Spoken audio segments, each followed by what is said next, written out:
இந்த உலகத்தின் எந்த மூலையில் இப்படி ஒரு பாதகம் ஏற்பட்டாலும் அது கண்டிக்கப்பட வேண்டியது. தமிழ்நாட்டை பொறுத்தவரை ஆளுகின்ற அரசும் முதலமைச்சரும் இது போன்ற பிரச்சனைகளில் தீவிரமாக அக்கறை செலுத்தி கவனம் செலுத்துகிறார்கள். அரசு உரிய நடவடிக்கை எடுக்கும். அதே போல் பார்லிமெண்ட்டில் மத்திய அரசோட திட்டங்கள் எல்லாம் தமிழகத்துக்கு வந்துட்டு இருக்கா சார்? பல்வேறு கோரிக்கைகள் வச்சாலும் அவங்க எப்படி பார்க்குறாங்க? தொடர்ந்து நாங்கள் திருப்பி சொல்லிக் கொண்டு தான் இருக்கிறோம். நியாயமாக தர வேண்டியதை கூட அவர்கள் தர தாமதிக்கிறார்கள். முதலமைச்சர் கடிதம் எழுதியிருக்கின்றார். அதற்கு அப்பாற்பட்டு எங்களை போன்றோர் தனிப்பட்ட முறையிலும் கோரிக்கை வைக்கிறோம். நாடாளுமன்றத்தில் பேசுகிற போதும் சொல்லுகிறோம், ஒரு கண்ணுக்கு வெண்ணையும் ஒரு கண்ணுக்கு சுண்ணாமும் காட்டக்கூடாது. குறிப்பாக தமிழகத்தைப் போல மிகச்சிறப்பாக செயல்படுகின்ற மாநிலங்கள், மக்கள் தொகை கட்டுப்பாட்டில் நாம் முன்னிலை வைக்கிறோம்.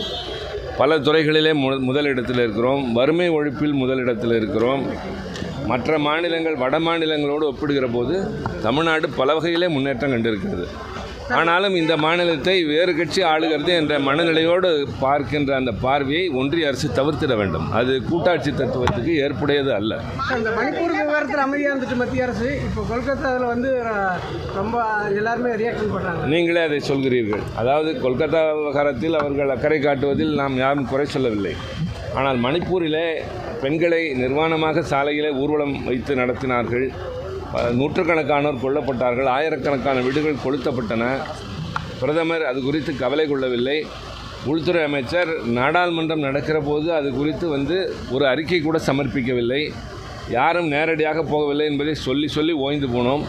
நாட்டு மக்கள் தான் இதையெல்லாம் பார்த்து இந்த அரசாங்கத்தினுடைய செயல்பாடுகளை எடை போட வேண்டும். திமுக அரசு நடத்திய முருகன் மாநாடு திமுக கூட்டணி கட்சிகளுக்கு மாற்றங்களை ஏற்படுத்தியிருக்கு. ஒவ்வொரு கட்சிக்கும் ஒரு கருத்து இருக்கும். ஒவ்வொரு கட்சிக்கும் ஒரு கொள்கை இருக்கும். அரசாங்கத்தை நடத்துகிறவர்களுக்கு சில கடமை இருக்கும்.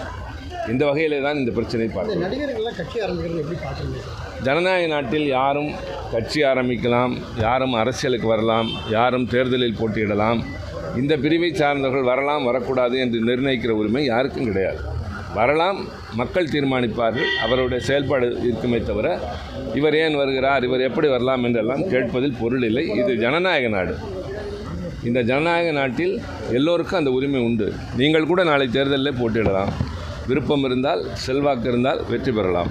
அதனால் யார் எவர் என்பதை அவர்கள் பணியாற்றுகிற துறையை வைத்து பேசுவதை விட இது அவர்கள் வருகின்றார்கள், காலம் தீர்மானிக்கும், மக்கள் தீர்மானிப்பார்கள். இணக்கமாக இல்லைன்னு சொல்லாங்க. முதல்ல நான் சொன்னேன், தமிழ்நாடு அரசு ஒரு மாநில அரசு என்ற பொறுப்போடு தன்னுடைய கடமைகளை முறையாக செய்து வருகின்றது.